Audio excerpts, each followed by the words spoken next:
auditrices, auditeurs de la radio communautaire Maintélé Orsem Bounia. Bonsoir chez vous. Il est présentement 19h passé. Il est présentement donc 6h passé les 12 minutes d'histoire. Il est pour vous le temps de jouir de votre droit inaliénable, celui d'être informé. Voici les principaux titres de votre édition du journal Vespéral de ce jeudi 20 juin 2024. À la une de votre édition du journal, les sons ont coulé encore dans les territoires de Djougou. Les miliciens Codeco ont encore tué 7 civils à Lodjo. La communauté Niali Osleton. Journée mondiale des réfugiés, c'est chaque 20 juin de l'année. Le Haut Commissariat pour les réfugiés HCR note 11 700 000 personnes qui sont déplacées en RDC. En littérature, un nouvel ouvrage va avoir bientôt les jours en ville de Bounia. Il s'agit du livre intitulé Communication et l'intimité en mariage du pasteur Denis Dalanga que vous aurez écouté dans votre édition du journal. Voilà les 3 titres qui constituent l'ossature de votre édition du journal. Jean-Cyr Rumbata contre la partie technique, Jean Sissi Lema, le youtubeur et l'autre côté la réalisation. Ce journal vous est présenté par Joseph Muhindo Tissouti. Voici l'intégralité de votre édition du journal, respectueux auditrices, auditeurs et excellentes conditions d'écoute à vous. Nous l'avons annoncé au sommaire, les miliciens Codeco ont encore signé une incursion ce jeudi 20 juin 2024 au village de Lodjo. Nous sommes dans le groupement Mambindei, en secteur de Banyaliki, dans les territoires de Djougou, ici à province de Lituri. Le bilan provisoire livré par Vital Tungulo, président regroupant les peuples Niali, annonce que possession par les 17 personnes sauvagement abattues et plusieurs autres blessés à l'aide de machettes et armes.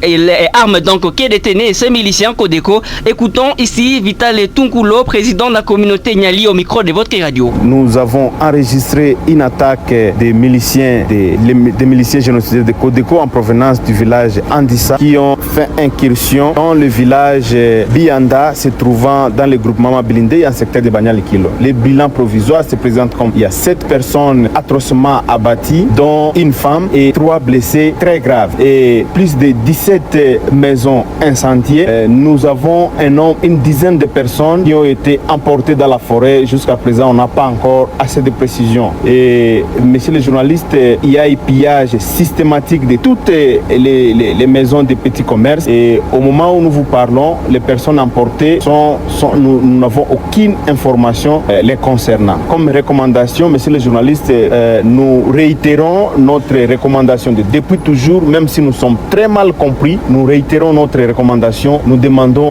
aux autorités sécuritaires de déployer les militaires dans les zones occupées par les miliciens génocidaires de Codeco. Voilà, nous venons donc d'écouter le docteur Vital Tungulo, président de la communauté Niali. Et après des séries de tueries dans les territoires de Djougou par les miliciens de la coopérative pour le développement du Congo Codeco, se livre actuellement à la description des produits champêtres que des personnes déplacées retournées dans la chefferie des Bahema Nord. Cette révélation est de Charité Bansa, un des 4 classes civiles dans cette région, livrée ce jeudi 20 juin 2024. Il affirme par ailleurs que ces miliciens voulaient à tout prix assassiner et outiller les habitants. Malheureusement, leur plan a échoué. Écoutons ici Charité Banza. Ces miliciens de Codeco, ils ne sont pas calmes par rapport à ce que nous constatons de ces derniers temps. Ces miliciens veulent déjà semer des hostilités. Ils veulent conduire maintenant les hostilités dans tout Djougou. Parce que hier, toujours dans la même soirée, ces miliciens de Codeco qui sont venus du côté du groupement La Legio, village Tété, ils ont défriché une bonne partie des produits champêtres de notre population dans le village Baptise. Ça, c'est dans le groupement Oucha, chef de Bahema Nord. Ils ont défriché les gens pour rien. Ils sont venus, ils ont voulu tuer les gens, et comme les gens les ont observés avant le temps, ils ont été déjà vus, et les gens ont pris fuite. Et comme ils ont vu que les gens ne sont pris, kidnappés ou assassinés, ils se sont mis maintenant en colère de défricher les gens pour les produits champêtres de ces populations, ces paisibles populations-là. Alors que ces champs-là que les gens ont fait là, ont cultivé, et les militaires de Codeco viennent maintenant défricher ça pour rien. Donc les militaires veulent piétiner maintenant les dialogues même initiés par le gouverneur de la province de Lituri. Donc ça c'est maintenant quelle mentalité, quelle idéologie que ces militaires de Codeco viennent maintenant répandre après ce dialogue initié. Voilà, c'était Charité Banza, 4 classes civiles dans la chefferie des Bahema Nord. Et nous parlons toujours de sécurité dans votre édition du journal. Les groupes armés locaux, signataires de l'acte des sensations d'hostilité, appelés à se comporter comme des vrais patriotes, sinon ils seront considérés comme des bandits. Et bandits, c'est la neutralisation. Et c'est qu'a dit le colonel Sironsi Mbabunga Jean lors d'un meeting tenu à Munkamba, l'administrateur militaire du territoire d'Irumu, qui séjournait mercredi 19 juin dernier dans cette partie, la chefferie de Waler Sevo Koutou, pour évaluer la situation situation sécuritaire et peaufiner des stratégies pour consolider les acquis de paix, exhorte les groupes armés au respect strict de leur engagement, car c'est la dernière chance qu'offre le chef de l'État congolais Félix Antoine Tshisekedi. Et des présumés auteurs de tueries d'un civil aux côtés de des blessés ainsi que 3 maisons échantillées de la localité de Kalatouma le mardi 18 juin 2024 ont été appréhendés par la population cultivatrice et remis au service de défense qui de la suite a présenté à l'administrateur militaire d'Irumu, colonel Sironsi Mbabunga Jean, qui séjournait au village Bamandé. Nous sommes dans le groupement Bakpoulou en chefferie de Walensevokoutou. Suivez donc ici l'explication d'un agriculteur qui a donc relaté comment ils sont arrivés à appréhender ces bandits. Sisi tunalamuka asubuhi tunaenda kupori, tunaenda tafuta chakula juu tukue kwa barabara toka chakula. Kusema tufike kupori tunakutana na baba wako beba mizigo yetu yenyewe tuliacha kupori. Walikuwa watu 4 na arme 2 na mamashete.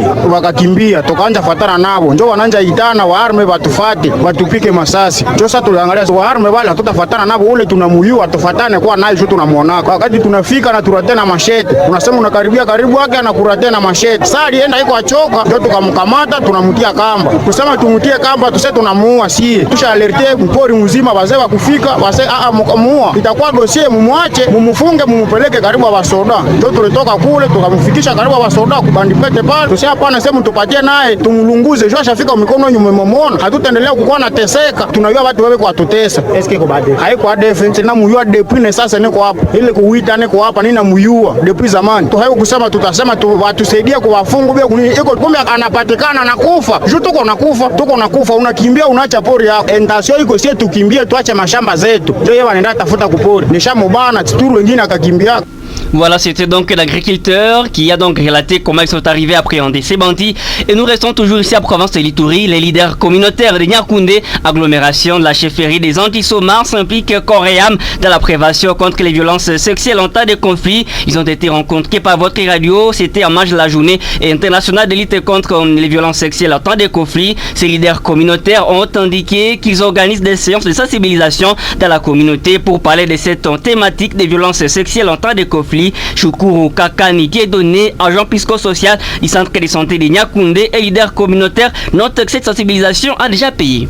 L'apport que nous, APES, nous avons dans la communauté, c'est de soutenir, de suivre les survivantes des violences sexuelles et d'autres viols. Après cette situation de violence, nous, à notre tour, nous recevons les patients, ou soit les survivantes, et ils nous expliquent quels ont été les problèmes, quels ont été les soucis. Et nous, à notre tour, nous voyons ensemble avec eux comment trouver une solution et comment les aider sur les problèmes auxquels ils sont en train de traverser dans la communauté et dans leur famille. Pour prévenir ces actes de violence sexuelle, il y a une activité au niveau du CSR, il y a l'équipe de la protection sur laquelle eux maintenant à leur tour peuvent aller dans la communauté, peuvent chercher par exemple les agresseurs. Si ce sont les porteurs d'armes, à leur tour ils doivent faire tout moyen de voir les responsables de ces groupes armés et ils vont parler avec eux. Ils ne doivent pas les dire de cesser par exemple avec la guerre, mais ils savent comment, ils ont leur technique de parler avec les responsables des groupes armés pour permettre à ceux qui aient au moins la baisse des cas de violences sexuelles au niveau de la communauté. Et nous quittons la province de l'Ituri pour celle du Nord Kivu. La situation des femmes enceintes et allaitantes ainsi que des enfants et filles, les récents massacres des terroristes et ADF dans les secteurs de Bapéré du territoire de Lubero Nord Kivu reste préoccupante. Selon Madame Mbambou Mwamini, chef du service genre famille à fond, la localité de Nchiapanda du groupement Manzia, suite aux conditions de vie alarmantes des enfants sont morts sont morts suite au manque de nourriture après avoir parcouru de longs kilomètres.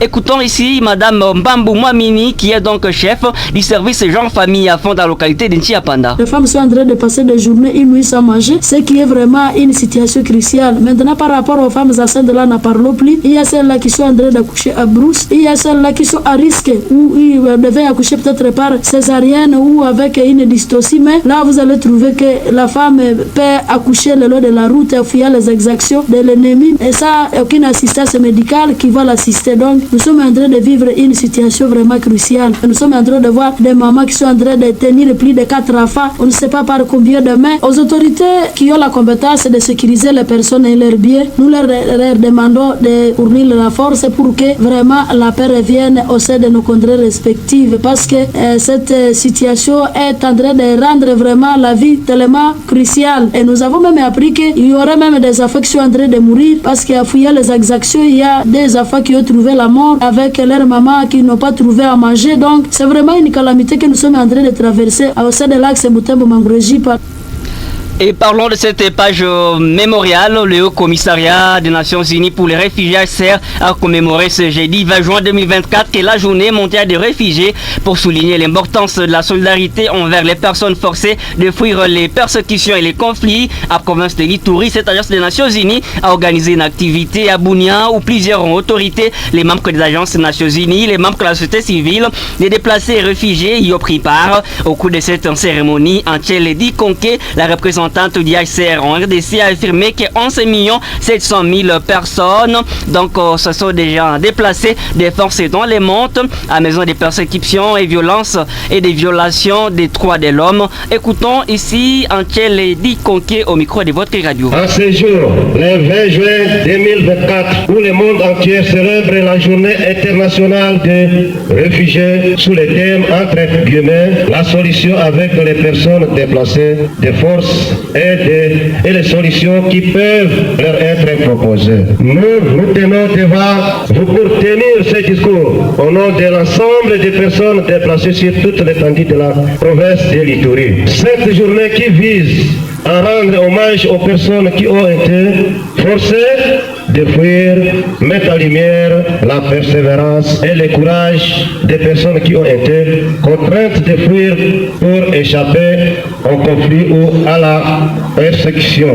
La journée mondiale des réfugiés est l'occasion de favoriser une meilleure compréhension et une plus grande empathie sur le sort des réfugiés et des personnes déplacées de force et de faire connaître leur résilience. Pour rappel, c'est depuis les années 2017-2018 que les déplacés forcés se sont inclus dans la province de l'Ituri. Et jusqu'à aujourd'hui, nous connaissons les mêmes cycles de violence et les déplacements. Mesdames et messieurs, les personnes déplacées de la province de l'Ituri remercient d'appui du gouvernement et des acteurs humanitaires pour leur assistance et appui divers pour sauver les vies et alléger les souffrances des plus vulnérables. Comme l'indique le thème de cette année, nous, personnes déplacées de force, restons convaincus que les solutions durables restent la meilleure alternative pour nous offrir un avenir meilleur, radieux, sûr et digne. Et en page mémoriale toujours, les montagnais célèbrent chaque 19 juin de l'année la journée internationale pour l'élimination des violences sexuelles à temps des conflits. À Ville de Bunia, une activité a été organisée par la MONUSCO, également la police nationale congolaise PNC, commissariat urbain de Bunia, à la tribune officielle de Bunia. Le but de cette activité était de sensibiliser la population sur les violences sexuelles, a donc indiqué le commissaire supérieur Abeli Mwankou, qui a également représenté les maires de Ville de Bunia. Merci nos collègues et partenaires de l'UNPOL qui nous accompagnent. Et je sais que leur accompagnement, ça sera d'un grand apport pour que nous puissions aller même jusqu'à l'intérieur de la province de l'Ituri. Ainsi dit, au nom de l'autorité politico-administrative de la ville de Bunia, le colonel Boy Bosco Kola, je lance officiellement la campagne de vulgarisation des violences sexuelles. J'ai dit et je vous remercie. C'était donc là le commissaire supérieur Abeli Mwankou, commentant de la pension à la ville de Bunia et représentant du maire à cette activité. Et dans le territoire des Haru, aucune activité n'a été organisée par rapport à cette journée. Néanmoins, votre radio, à partenaire avec la radio Salam Adaru, a approché M. Albert Atamakoliwa, coordonnateur du bureau de saison de développement BDD Haru, dont le département s'inscrit dans ces activités. Le programme de prévention et de réponse aux violences sexuelles est celle basée sur les genres. Il nous explique ici les violences sexuelle au micro de votre radio. Par le mot violence sexuelle, on a tout acte, tout comportement qu'un individu ou une personne peut poser sur une autre sans le consentement de celui-ci. Maintenant, lorsque ces comportements, ces attitudes, ces actes sont à caractère sexuel ou touchent aux organes sexuels, et ces actes sont directement qualifiés de violences sexuelles. Parlons de cette information, direction province du Nord Kivu, le vice-gouverneur du Nord Kivu, le commissaire divisionnaire Romi Ekuka en mission sécuritaire et économique dans la région de Béni a saisi l'occasion pour visiter les 3 laboratoires modernes construits dans la cité frontalière de Kassindi le mercredi 19 juin 2024 pour cette autorité provinciale. Et il y a satisfaction du travail de l'OCC Béni qui sollicite donc et qui est donc sollicité par la SADC. Et Alain Kisokero nous fait les détails depuis la ville de Béni.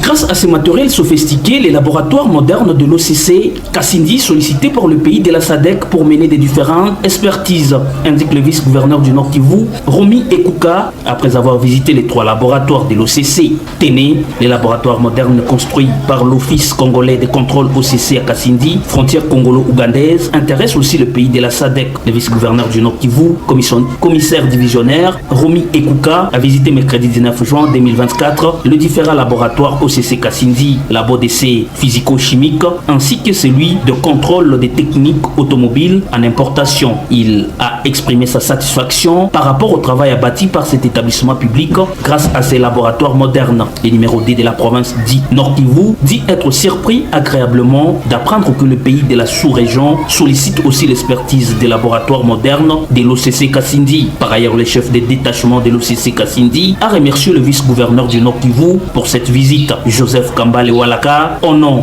du chef d'agence de l'OCC Béni, M. Kassere Kapole Kamoua, a réaffirmé la volonté de l'OCC de continuer à protéger la population à travers ses missions régaliennes, dont le contrôle de la qualité, la quantité et la conformité des produits et marchandises, ainsi que l'analyse des produits et le contrôle technique. Béni, Alain Kisokero. Vous écoutez la radio communautaire Mandeléo, RCM sur 93.5 MHz. Votre édition du journal se poursuit après une courte pause sonore. RCM FM, ligne éditoriale, la promotion de la paix pour le développement. www.mandeleobunia.net. Radio communautaire Mandeleo, les top des médias, les informations en ligne.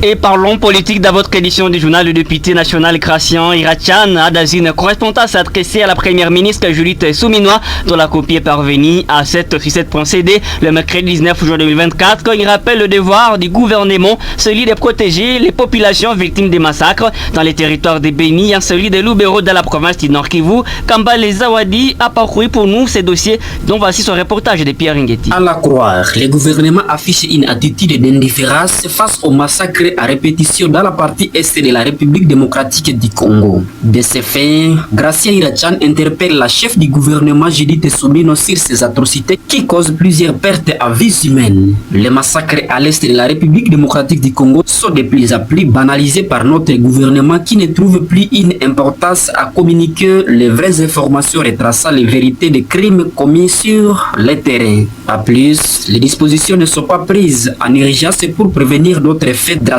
dans la région. Il n'est pas normal qu'il y ait une succession de massacres à l'intervalle de 9 jours dans 8 axes différents dans la région de Béni-Lubero sans que nos services et forces soient à mesure d'intervenir à faveur de la population, causant ainsi 215 morts. Fait des citations a écrit le député national Gracien Irachan. Cependant, l'élu de Bunia, chef-lieu de la province de l'Ituri, veut également obtenir des clarifications des Nations Unies en rapport avec leur mission d'appuyer les forces armées de la République démocratique du Congo dans la protection des populations civiles dans cette partie du pays. Gracien Irachan dit attendre que Judith Soumino prenne des dispositions idoines afin que ces massacres s'arrêtent définitivement.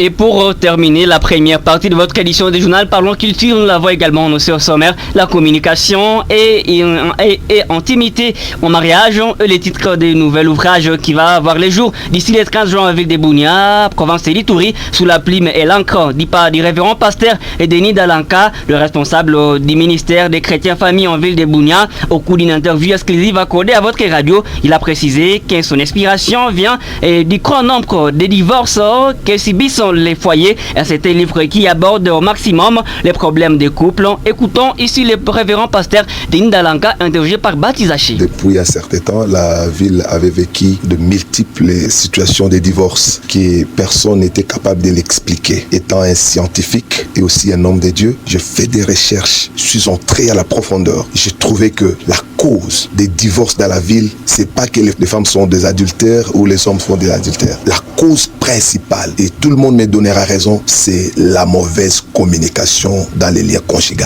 Averti de ces échantillons et cette problématique, je veux mieux d'écrire un livre par rapport à ça. Donc, je voudrais laisser une trace, même après ma mort, que les gens continuent à me lire. Le livre s'intitule « La communication et l'intimité en mariage ». L'intimité ne peut jamais marcher sans une bonne communication. Quand on parle de la communication, les autres l'appellent communément les dialogues. Et pourquoi je n'ai pas voulu parler des dialogues, mais la communication?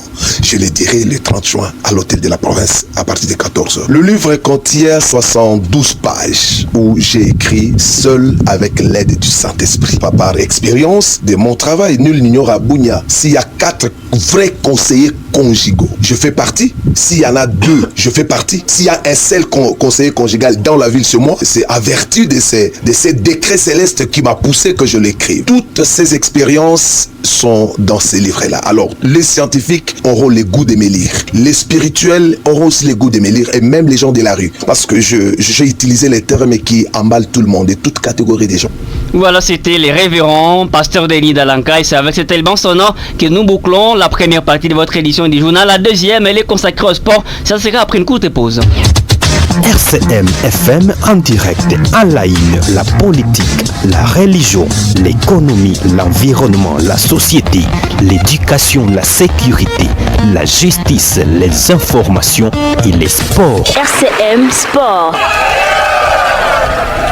Et nous parlons de sport dans votre édition du journal. Nous commençons avec les ballons ronds. Localement dans la ville de Bounia, la délégation du football club Aimant Bleu, la ville de Bounia, a quitté dans la matinée le CGD 20 juin 2024, direction d'Ourba dans la province de Ouélé pour participer dans un tournoi dénommé tournoi de le 30 juin organisé par le cercle du football de Ouélé. Cette délégation est composée de 16 personnes, dont un entraîneur, un secrétaire et 14 joueurs. Notons que le football club Aimant Bleu, la ville de Bounia, est le deuxième club, la province de l'Ituri, après tout puissant Lyon d'Ariwara, le vainqueur de la dernière édition de la tente rurale des football de l'Ituri et Rufi Touri a participé à cette compétition. Mediasport, une équipe regroupée des journalistes de la province de l'Ituri, avait donc battu les jeunes du parti politique Union de la Nation Congolaise, UNC, Fédération de l'Ituri, par un score de très serré de 3 buts contre KD. C'était hier mercredi 19 juin 2024 au stade d'Epoville. Il faut donc retenir que c'était un match qui s'inscrivait dans le cadre de la commémoration du 14e anniversaire de ce parti chez Ravital Caméré. Et poursuite du championnat d'Europe, deuxième journée dans le groupe C, ce jeudi 20 juin 2024. Cet après-midi, la Slovanie et la Serbie sont séparés dos à dos par les scores nuls de buts partout. Dans le même groupe, le match se joue déjà entre le Danemark et l'Angleterre.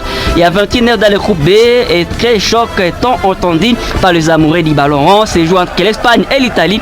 Pour rappel, hier mercredi 19 juin 2024, dans le groupe A, au début de la deuxième journée, l'Allemagne, pays organisateur, s'est qualifiée à la phase suivante après sa deuxième victoire pour autant de matchs devant l'Hongrie, après sa victoire de 2 buts à 1. Et dans le même groupe, Écosse et la Suisse ont fait un match nul de buts partout. Dans le groupe B, toujours hier, la Croatie a été tenue en échec après ce match nul de 2 buts partout face à l'Albanie. Au classement, dans le groupe A, l'Allemagne est premier avec 6 points à 2 matchs.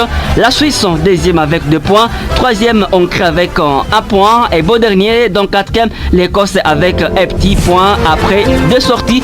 La page sportive a été signée par Bonner Ransou et c'est avec celle-ci que nous bouclons votre édition du journal. Mais vous nous avez capté en cours de diffusion. Voici les rappels des principaux titres. Le sang a encore coulé dans le territoire de Djougou à Provence et Lituri. Les miliciens Codeco encore tué 7 civils à l'Ojo. La communauté Nyalios Letton.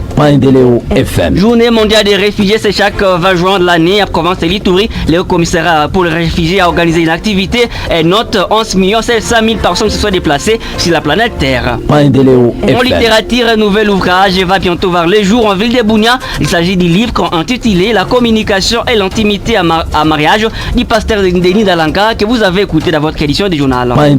Et nous sommes pratiquement à la fin de votre édition du journal. Merci beaucoup à Jean-Cyr Rumbata qui était de l'autre côté la baie vitrée. Merci également à Cicilema, le youtubeur, pour la réalisation de l'autre côté la vidéo. J'étais devant les microphones, Joseph Mouinto Tissouti. Retenez que donc à partir de 20h, vous aurez déjà à suivre l'intégralité de cette édition du journal sur notre chaîne YouTube, Manteleo Bounia TV, également sur notre chaîne TikTok, Radio Communautaire Manteleo. Abonnez-vous, commentez, partagez, nous sommes là. Et donc, on n'a qu'à vous souhaiter bon suite des programmes sur votre radio préférée, la radio numérique de l'Ituri, la RCM Bounia.